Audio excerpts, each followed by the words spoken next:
Өнгөрийн хар болгосон. 1986 онд авчирсан гэдэг байгаа. Угуун шүү. Савар том хэмжээтэй. Шүү чи.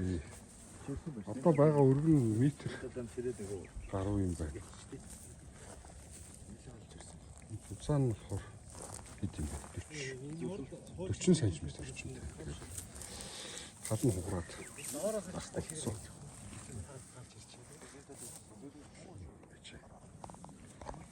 За ингээд сумын соёлын төв дээр байгаа хар болгоснаас авчирсан чулуунууд байна.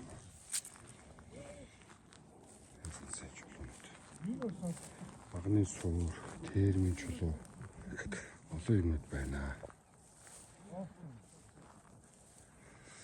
За энд болохоор нөгөө солийн данцангаа үзээ.